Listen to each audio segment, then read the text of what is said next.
we doing, Mr. Tom Pemberton? I'm very well, guys. How are you getting on? I'm good, thank you.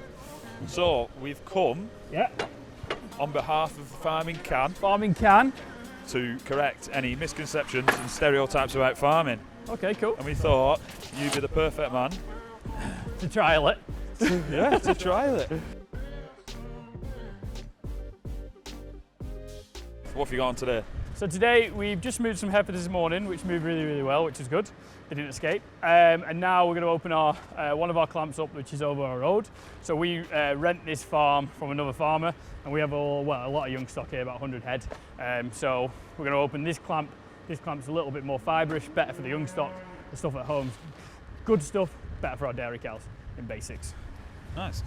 So, we've come to ask you a load of questions. Yep, love it. Answer them as quick as you can. Yep, So, it's been a bit of a testy year yep. over the past, couple of years. We had COVID, 2019, 2020. Yeah. How did you cope with that? COVID? As a business?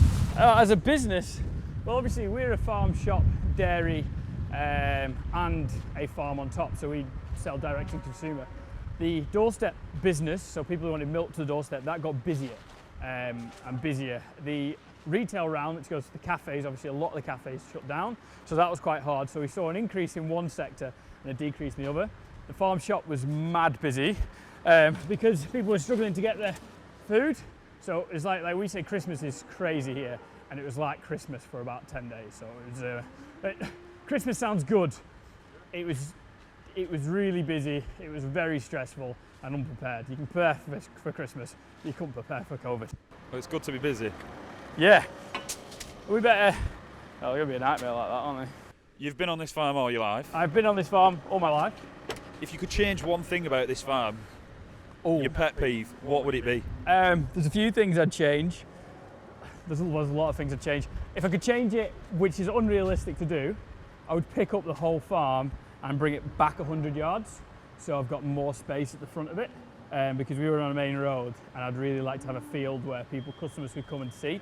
But unfortunately I don't have that. So that's something that's unrealistic I could do. Realistically, I want to improve efficiency, improve the way that we are with our farm, and probably just be a little bit more green if we can and try. So that's things we're working on, but stuff we can't change is the farm shop thing. It niggles me because I'd love to have some cows in the front. We've got like a little paddock, I'd like a big paddock. I'm going to try and not cut this sheet. Need a good big sheet. There's so many times we need a good big sheet. Handbrake. Classic. You spend long days in a tractor. I have spent long days in the tractor, that is correct. What is one thing you always have personally in your cab? Oh, right. My GoPro and my drone these days. But the other thing that I have, which is just the most random thing ever, is a 2-litre bottle of water, a bottle of milk. It sounds random, but the amount of times you're thirsty in a tractor and you're drinking sugary drinks. Water. It sounds so basic. It's the way to go. You expected something a bit more exciting there, weren't you? No, got to stay hydrated. Got to stay hydrated. Tell you what, that is packed. 10 out of 10 for packing. So, how many animals do you have on this farm? How many different? Just entirely heads. How many animals have we got on this farm? What about 340 to 500 cattle from dairy stock to beef stock, plus Highlands. Then we've got about 20 sheep, 30 probably at the moment. Then we've got horses, probably about 400 north of. Yeah, What's your favourite? What's my favourite? The Highlands are great to look at, horrible to work with. Probably the bull. I just think they're really cool. We've only got one or two of those. We've got one on hire at the moment. You might have seen him before, Lloyd. But Nigel we have. Good big Angus bull. He's really coming to his own last probably 2 or 3 months. So yeah, just like looking at him because they're beasts. They're great. Where do you want to put these? Down the side there? Drop that off. Yeah. Over there. Pick these up. Take them down there against that wall. Out of the way, I think. Which wall? Where the bucket is. Oh, down the side? So there's many different jobs on the farm. Yep. Some are good, Some are bad. Correct. What's How random is that? That's a way to cut a sheet. Yep, sorry. What's your favourite job? I really like mowing. Back mad for mowing. Mowing, slurry carting because you kind of finish a field. Both jobs, you're kind of like doing the field, really great. And then calving cows is always amazing because it's like the new life. It's always exciting. Is it going to be a heifer? Is it going to be a bull? What's it going to come out like that? And then morning milking, which I don't do a lot of at all really anymore, just because of time and things have got so busy. 3 hours in a parlour in the morning, it's just, I don't have the time to do it unless we need cover or whatever, and I'll do it. But yeah, probably morning milking is probably top, and then the others. So if you don't know the best question, have you not had any weird ones? Weird questions. Probably like, because I'm very open on social media and I kind of tell everyone everything pretty much, probably like the people that try and know loads about your life. Like, they know probably 95%, but some of the stuff, I don't know, just your personal life. Yeah? Yeah. Fair enough.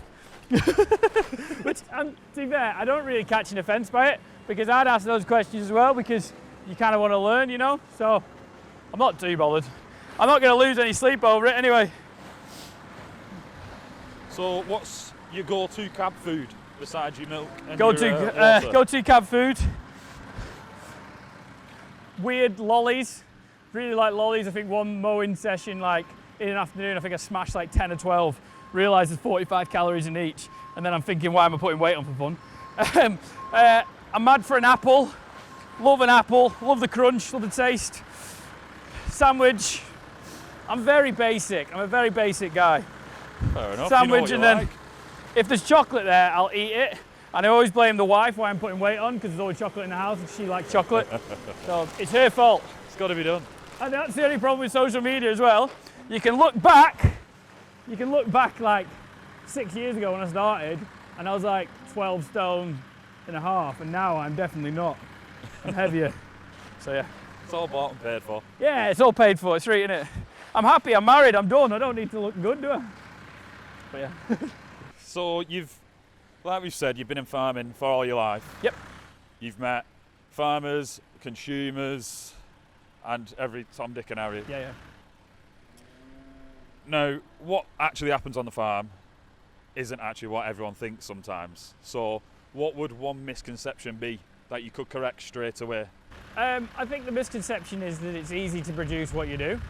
I think the minute you eat, it doesn't matter what it is. So milk, we think you just milk the cow bung and go back.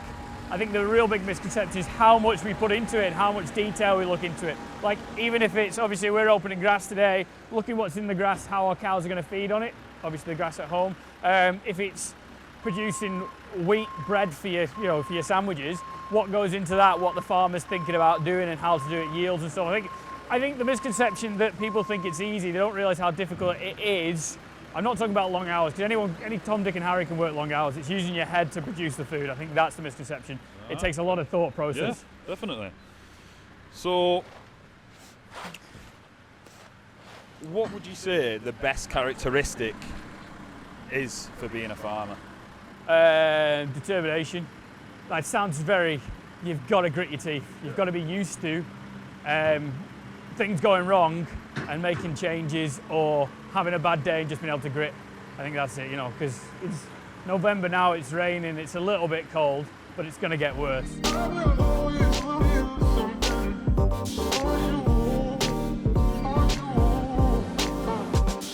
What's up? Yeah, go on. So, no one's perfect. Nope, definitely not. I asked you, what's the best characteristic of a farmer? Yeah. What do you reckon's the worst? I think the expression, probably that'll do. Sometimes when that won't do, I think sometimes you've got to be late for things. You've got to miss things. Just because animals will not decide that they'll carve in between your busy social life.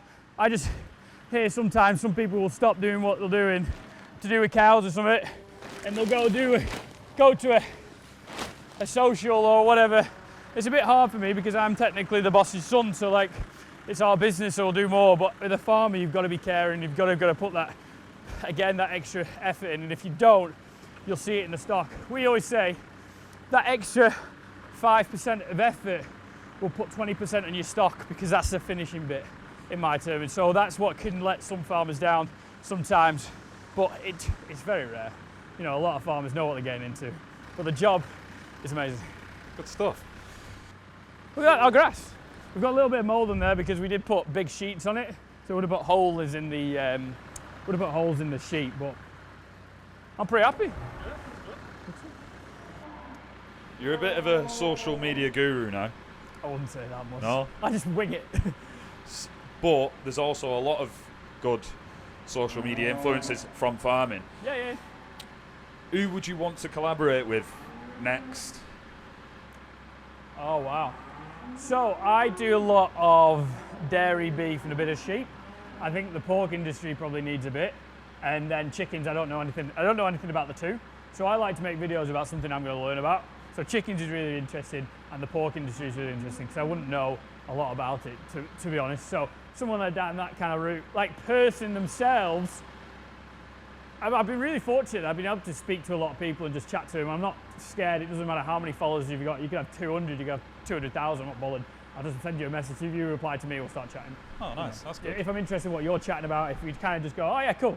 No, I'm not. It sounds awful. I'm not that bothered. It's just if I'm learning and if we can make a cool video, I'm happy. Oh, that's nice. So it's a team effort on the farm. Yeah, as you can see, yeah. The lads you've got here, you, your dad, and everybody else. Yeah. Who's the final yes or no decision maker? Dad, 100%. Yeah. So I'll make an idea, and a lot of the times he'll go for it. But if I've made a decision, and he'll pull rank if he has to pull rank. But it doesn't happen often. We'll discuss why I want to do that change or why he wants to do that change. So it's not really the end of the world. Probably 2% of the time he might go, right, no, we're doing it like this. But 98% of the time, if I show him, I've got this idea, it's going to do this, and hopefully we're going to get that out of the outcome, he'll be happy. Here's Ginger passing at the moment. He's making more mess than doing anything, isn't it? He's trying to tidy up and he's made a mess behind himself. What's your biggest accomplishment as a farm business so far, do you reckon? Oh, as a farm business, Pemberton's farm shop and dairy. Probably the farm shop was huge. We talked about that. Well, my mum and dad talked about that before I was even alive, probably like 20, 30 years. And we had some family issues that went on for about 15 years. And then after that, obviously had a little bit of a thing. My parents, I got into the farm for about 5 years, and then they were like, okay, we're going to go for it. So I think that's probably at the farm shop. For all the struggles and all the effort and everything that my parents have been through, now the farm shop's up. It's doing all right. Obviously, we'd always like more sales, but I'm very happy where it is, so I can't complain. Yeah, good stuff. But yeah, go on, hit me. So, it's a 365-day job. Yep. When was your last day off? Oh, so we were talking about this before, off camera. We do 12 on, 2 off. I think it's really important for people in ag because we're so used to smashing it all the time. We try and have those 2 days off. If something's happening, we're chopping grass, something emergency needs to happen, cow calving needs some help, obviously they'll always be here, but we try and have the 2 days. So it would have been, what day is it today? Monday was working the weekend. NEC, technically not a day off. Probably 8 days ago. 8 days ago. It's not too bad, is it? But the good thing about having day off, which I'll always say to other farmers, is on the Friday before your day off, you try and get all your jobs done so it's easy for the weekend. And then on your Monday on the way back, you come in fresh. So it's really good. So you come with fresh eyes. So you work a lot harder having regular time off. A vet told me that once. I was like, nah. We started doing it. I worked every day from the age of 20 to 25. I didn't have a day off. I didn't have a set day off. I had like the odd holiday or whatever. Probably had 20 days off in 5 years, something like. And I was always about that graph, young lads, which is the best way to be because you learn a lot. But now I've learned, I'm 30 now, that you need that regular time off to hit the day running and hit the job running. Oh, the other thing about the misconceptions that we do, obviously this job is mucky and it is dirty and it's not perfect. So these guys were bedded up like probably last Thursday, Friday. It was weekend, it's Monday today, we'll bed them up again. Like, it's not perfectly clean all the time. They're not 2 foot in straw all the time. It's a working farm. We get covered in muck and it happens. You know, the stock look clean, I'm happy. It's just one of the things I don't like to show is like a perfect place because it's not perfect. You know, things go wrong. Oh yeah. Do you know what I mean? Definitely. You know what I'm saying? Yes, so we'll go back to it. Bizarre. What is the most bizarre thing you've read, heard about yourself online? So yeah, so bizarre. Probably. So I've had a few videos being made about me. Most of them are nice. A lot of people how much money you earn. It's always a bit crazy. Because obviously through social media, it's like this different income that's like mad that you can earn by just making videos of yourself. Probably that.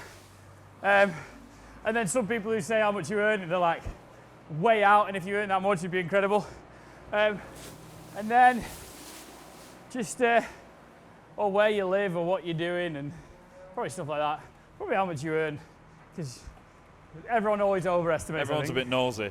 Yeah, but you know, I've googled celebrities and how much they earn. Not trying to say I'm a celebrity, but do you know what I mean? You've got a day off. Got a day off, yeah. You've been working 8 days straight. Legend. What's your go-to? What are you doing? So I've got a day off. I'll do something with the wife. That would be the big starting point. We'll do something with her. We'll take the dog for a walk somewhere. We'll go somewhere. And then, after that, I'll go see some mates. Just kind of have a chill, really. Try and get some jobs done. If I'm really honest, I'll probably try and edit a video, do something with social media.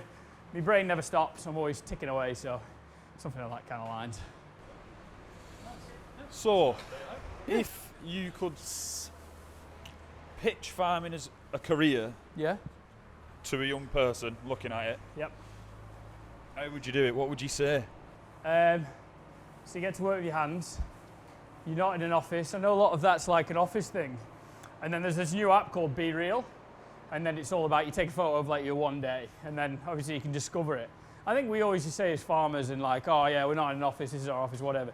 I don't think you realise until you go into Be Real, and everyone is in an office. I just think, this would be awful. We say it, but we don't think about it. Or being in a cubicle, like, I think they'll probably have to do that. Someone said, Casey Neistat, another YouTuber, said, you only got to realise what you want to do in life when you're doing a job that you don't want to do in life. So when I'm farming, I absolutely love it. And like nothing worse would be in a cubicle. So to sell it to a young farmer, I'd be like, you're working outside, you can work with animals, you can either drive tractors, whatever you want to do and whatever you want to be in a person, you can kind of do in farming. It's a great sense of achievement. The hours are long and the pay's rubbish, but in the long term, it's the best, most fulfilling job you'll ever do. Oh, nice. That's a good one. It's good that it came off the tongue, but it's true. It's the best.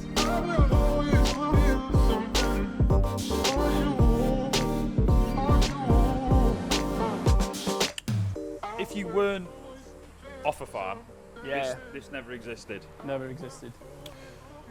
But you wanted to be a farmer, as you Yeah. do now. You are living the farmer life. Yeah. It is your job. Would you think you would have been a farmer in another life if you weren't here? Yeah, I think so. I'd have been a farmer or a vet. A vet? Yeah, I think so. I always wanted to be a vet. Like, no, I always interested how the vet stuff works. The only problem with the vet, I just didn't have the grades. Vets are super clever. Yeah, so I think so. Something that or something revolved around in farming. The other thing I used to do when I was younger, I used to train. So I used to be quite into the gym and stuff. So maybe it's into some of that. Something where I'm moving. Yeah. Gotta move. Got to keep I moving. like moving. Good stuff. Right, we'll keep going this way. You've done a lot to this farm. Yeah. YouTube's helped. Yeah, massively. What would you say was the point where you were like, this is going really well, this is successful? What made that penny drop? Through YouTube and farming. Yeah. Through YouTube and farming, the point that I realised this was successful, it sounds daft, probably when we bought the tanker, or the slurry tanker. That was the big purchase that I bought. We did buy the silo bin. The tanker was one of those things that really niggled me all the time, and we were able to put my money into it. And then we got the tanker, we could spread slurry 60% more than we were doing. Just watch out, the big bales here. So yeah, probably when we bought the tanker was the one where I thought, okay, this is doing all right here. Yeah. There's not a lot of people getting into farming these days. No. Especially the younger folk. Yep. Studies of people going asking young people in schools, they say that the job as a farmer doesn't bring any job satisfaction. Yeah.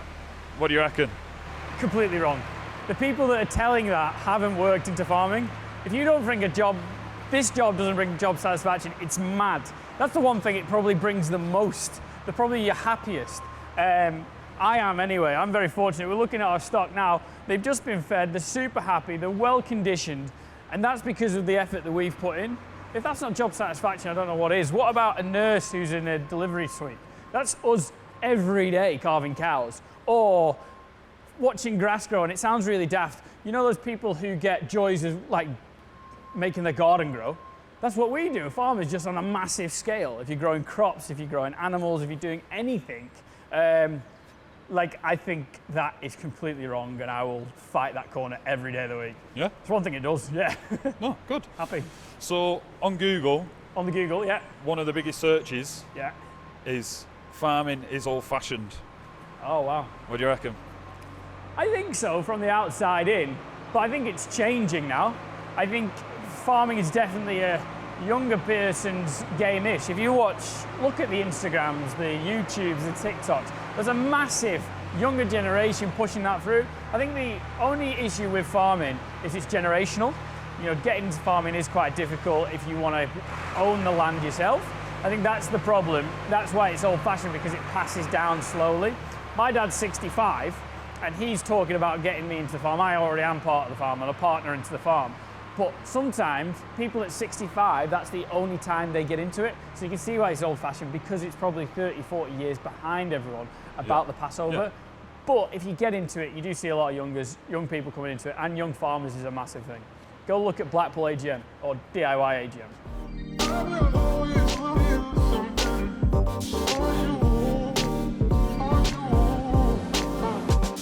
So, it's a nice farm shop you've got here. Thank you very much. How long did it take you to get this far? This farm shop, so we put it up in 2017 on the 1st of July, so it's 5.5 years old now, which is mad. And it took Dad 20 years in one way or another, because it used to be an old calf building, and it was to about there. And then obviously we had the family stuff going on, and then we decided in 2016 we were going to do it, and started in like January 2017, and then 8 months down the line, we got it up. Yeah, it's good. Oh, that's good. Yeah, It's yeah. really good. So, when we came here, when we knew we were coming here, Yeah. we put a few we asked the public, the followers from Farming Can, Yeah. what they wanted to know. If they could ask a question to any farmer, what would you ask Okay, them? cool. And one of them was, which we've kind of already answered, did you farm because you wanted to, or did you feel the pressure to carry on the family business? Great question, because my dad was someone who pushed me against farming. He would always say, there's no money in farming. That's a bit of a joke, but it was always like, no money in farming, don't do farming. I think he always wanted me to farm, but he never wanted to kind of go, okay, this is what you've got to do. So we very fortunately didn't do that, and then I went into it, and I'm like, yes, this is amazing. Absolutely loved it. So yeah, didn't get pushed into it at all. That's good. Yeah. So another question that we got sent to us was, I'm in my late 30s. Yeah. Is it too late to consider a career in ag? Never too late. The only issue, obviously, when you start a bit lower down, I say lower down, the only issue when you start labouring is obviously you get 30, 40, it's a bit difficult. Like, I've kind of moved up ranks when I started. Doesn't matter who you are, doesn't matter if you're farmer's son, you start at the bottom and then you work up and you kind of get knowledge. And then, like I was talking about before, I love morning milking, but at the moment, my time's better spent sometimes in the office doing the paperwork and making sure, that's the bit I love, the farming bit, but the paperwork's really important. But obviously you're coming into that at 40, you're gonna have to do that and then move up. But if you're a quick learner, you kind of want to progress, you can do that in a quick amount of time, and you can definitely get a farming. That's the dairy industry. Like the arable and the crop side, no way. You can get into farming at 60 years old, there's no problem. Yeah. Oh, good. That's my opinion. Someone could probably say that I'm wrong there. Yeah. It's just, it is hard work. You know, it is labour intensive. I'll say the thing. Another question was, would you be willing to share the farm to allow new entrants a chance? The only problem that I have is everyone's got their problem. Like, I share the farm technically between my two sisters. So if I start sharing the farm, you're sharing it between everyone else as well. You know, we're not the biggest farm in the world. We own 100 acres, we rent 150. So the problem with that is that it's getting split 3 ways anyway. So if you split it another 4th way, it's not a big farm as it is. So that's the problem I've got. Nice. So we're going to throw a bit of a fact at you. We want to know what you think about it. Hit me. many of the general public believe cows' farts are the biggest contributor to global warming. Yeah. Do you feel that a lot of those facts should be out there more to correct the misconceptions about farming? 100%. So the problem with that is, this is what the media says, everyone reads a headline. No one reads the bulk of the thing. So if people read a headline, that's what we're going to go with.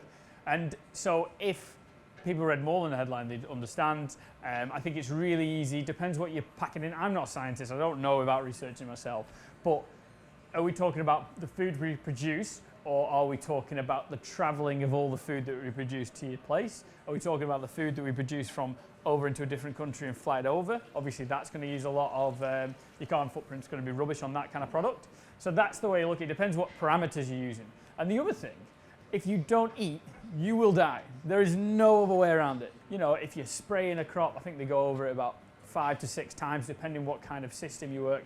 The organic guys don't even spray. Do you know what I'm trying to say? So they'll be going over a field 10 times a year to get that crop off.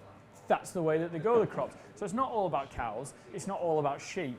You know, it's in the whole thing, and I think that's really important. It's the amount of diesel you burn. Like these massive tractors will burn more diesel and burn a lot of diesel, but they have to because they have to farm more acres and make more food for people to eat.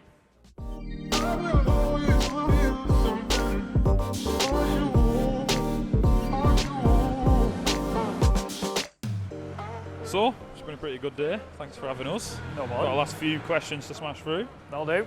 If you could teach yourself, your younger self, something that you know now about farming, what would it be?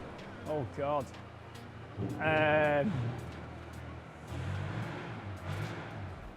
It sounds really bad, but nothing probably, because like I've got to the place where I'd never thought I'd get to in life anyway. Yeah. So I wouldn't change anything, because if I changed something, it might have changed me the way I was now.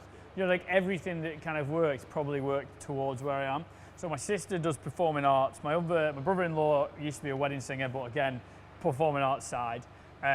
So that kind of probably helped the YouTube-ness. I'm not saying I'm a performing artist guy, but I've got used to speaking to the camera. The doorstep deliveries, we're used to speaking to the end consumer. I'm pretty fortunate. The mistakes I've made has made me learn what I know today. So probably nothing currently. I'm pretty happy. So, if you were from a non-farming background, we've kind of gone over this already. Yep. What would your plan be to get into farming if you weren't off the farm? If I wasn't from a farming background and I wanted to get into farming, if I was younger, what I'd do, I'd get into the young farmers, because then you associate the people that you want to be like. I mean, you can jump onto their farm, you can help out. The minute you help out, then you become reliable, then you get a job, as in they go, oh, we'll pay you for that instead. So I think that's the big thing. And then if I was older, I would just try and get into the farming back, like maybe speak to the Farmers Guardian, the Farmers Weekly, kind of get into it. There's loads of job adverts on Facebook or something, and just even put one out there, because people are always looking for staff. Go, I'd just like to do one Saturday a week, and then kind of build it like that. And then again, you kind of build trust into the farmers. Because I think farmers sometimes lack trust outside of farming, outside the general public. So if you just do it like that, slow steps, small steps, and then fingers crossed, you'll do your dream. That's very corny. You jumping in? Come on. It's up to you. Agriculture is thought to be a male-dominated industry. There's an agricultural college in Preston, which there are now more female students studying agriculture than men. Yep. That's a massive positive. 100%. How would you encourage other people from all different backgrounds, men, women, different countries, how would you go about? How would I trying to encourage them? I think the big thing is it doesn't matter who you are. You know, if a person has an opinion, you're going to struggle to change it. It doesn't matter who you are when you come to this farm. We'll always accept you. And if you're a hard worker, you're determined, anything you'll do it. I pull it back to what we did. I think it's 4 years ago now. She was 19, 20 at the time, 5'2", nothing of her. Said, I want to do some work. And we kind of gave her a chance to do it. Absolutely brilliant. Best worker we've had. Hardest worker. And done a really, really good job. So from a starting point, she wanted to learn. She was keen to learn. And nothing stopped her. Didn't matter how big or small she was. So you look at it like that. It doesn't matter who you are. You can get into this job. If you could farm one thing on this farm now that you don't farm, what would it be? Some arable crops, some fodder crops for the cows over and above buying concentrates in. Try and be more self-sufficient. But whether it be maize, we'll go back to maize, we've grown maize before, that's great. I don't really want to grow root crops, but I'd be quite happy to try and lucerne on some of our better areas if we could guarantee the dryness. And we'll have to look for a dry hill to grow lucerne. That's another silage. And Dad as well flirted with the idea of a camel. No, I've not flirted. I've got No. I've two camels on order. Joking apart, it's just like the Highland cows. They were an idea. Look where they stand now. The whole merch thing, the Highland cow. And when you look about other people, they've used the face of a Highland cow to represent a cow. It's become very generic for people. But certain Thomas picked on it very, very early. It's very, he's been useful on our stands. There we go. Dad went for a serious one. I went for a joke, which is becoming serious. So 79 is one of the friendliest cows in the world. So you've recently been trending on social media for what you said I don't think I've showed him yet. Have I showed you? about What? The video at the Funky Farmer thing. Oh, yeah. Yeah, Dad was trending. Yeah. I wouldn't say I'm trending. I just want to make people aware that no matter what happens, pandemic was awful for a lot of people. But as farmers, arable farmers maybe do better than dairy farmers or livestock farmers. You can't just shut the door and say, I'll come back next week. You can't shut the door and say, I'll leave you for 3 months alone. This is an ongoing progression. We have a 3-year plan. These cows, any cow that's been AI today or served, it's 3 years before we can guarantee we've got that heifer or cow or the beef animal going before it comes to give us only. So you've got to keep the ball rolling. Because once you stop, like we've done in the world, all of a sudden the materials aren't coming in because the ports have shut down, the supply chain has been broken, and it upsets everything. And we're a very small clink in all that, but this farm would not function with 2 days off. 1 day off would be bad. 2 days, boom, forget it. Every day. So it was trending, and he likes to chat. What was the question? No, that was the question. That was the question. We There we go. more. There we We go. wanted to see We what want you to know had more. to say. Cool. How important is it for young people to get into farming, especially now when there's so many people Do you want to start this one? You start that one. not getting into farming? Yeah, so obviously, if a younger generation doesn't go into farming, 31 is not bothered about cameras. So told you, doesn't matter what award you win, the next day cows don't care. Come on. There we go. So it's super important for the younger generation to get into farming because if you don't have anyone getting into farming, farming will die out. I don't think it will ever die out personally because we always need to eat. I think COVID was a massive thing for farming because they realized that the most important thing was health and food. If you don't have food and health, everything else, social media, Amazon, it doesn't matter. But that was when we learned that we need our farmers and we need them more than ever. So the younger generation, hopefully, will get into it and will enjoy it as much as we do. Yeah. I forgot the question now. Yeah, I think I've answered that. Yeah. It is important. It's important for any industry to get new blood into it. If you don't, it will die. Yeah. And also new blood brings new ideas. The focus, they have got other talents that the old blood hasn't. We get stuck as an older generation in our ways. The new blood will bring new ideas and possibly new, not experience, but hopefully new zest of power, interest, energy. Look at me, full of energy. Look at me.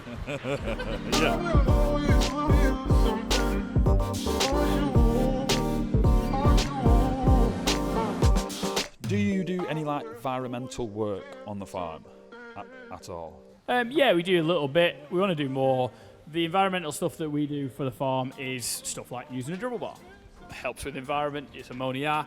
You're making ammonium instead of ammonia. It goes into the air. I'm trying to think what else do we do for the environment. Oh, for our mid-tier stewardship schemes, we've got hedgerow management. We've got management where we don't put any excessive fertilisers or sprays. Environmental work, we spread our manures at the right time. We encourage the soil to work.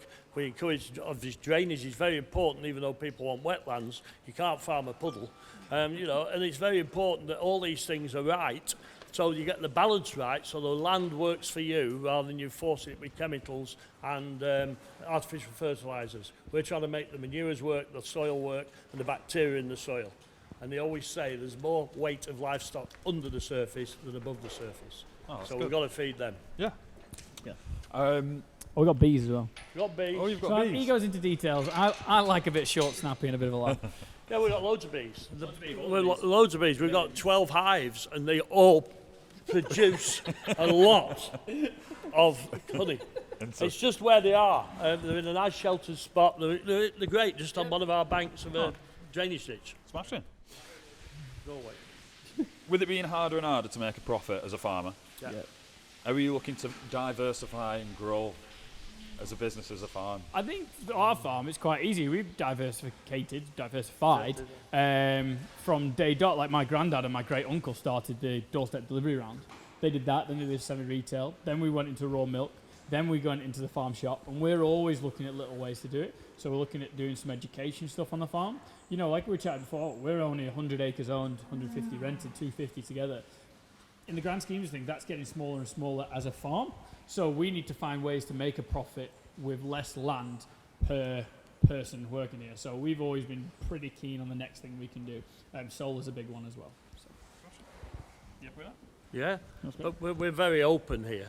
We don't bother. We're not bothered. We can show the public or other farmers what we do.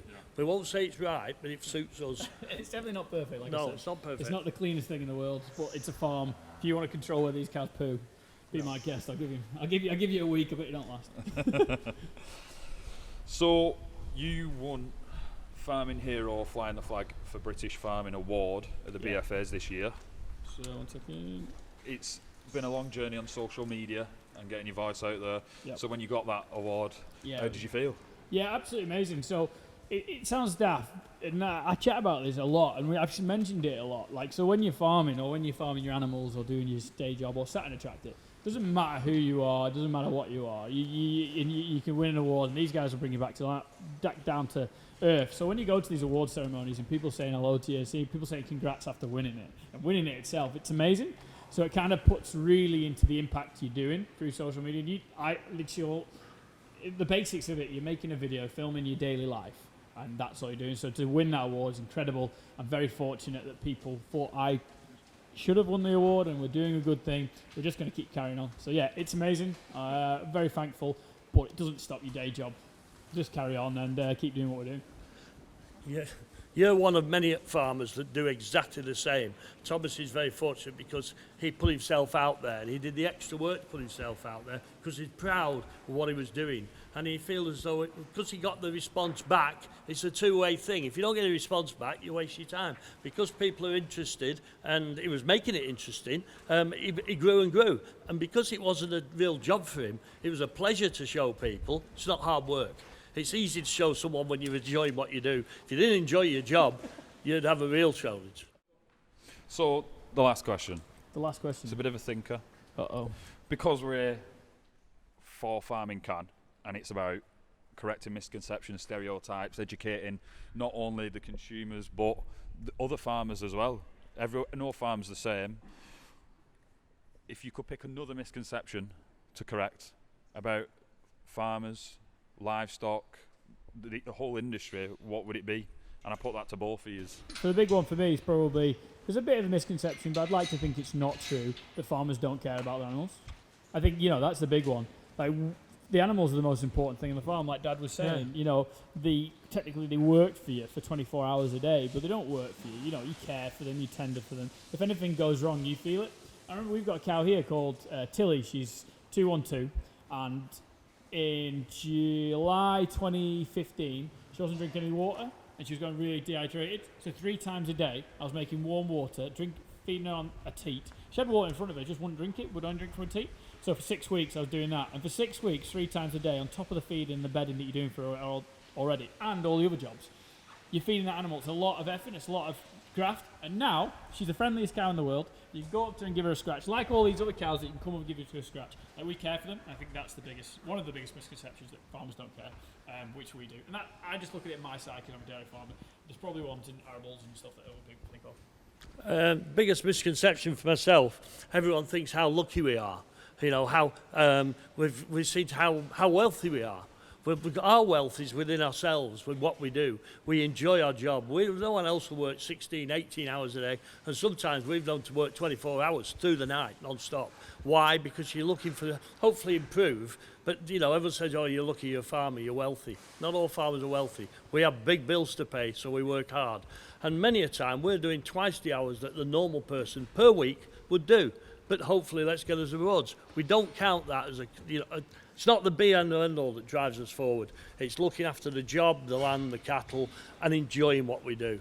And misconceptions, sometimes we don't enjoy it, but we have to do it because it's part and parcel of the big circle. It's not just one thing. Everything has to be done, as Thomas has said. Oh, that's good. Well, thank you very much for having us. Just laughed at 79 because Yeah, she's, we're like I getting a say, bit of she's licking Liam to death. I will always feel something. I will always feel. And complete.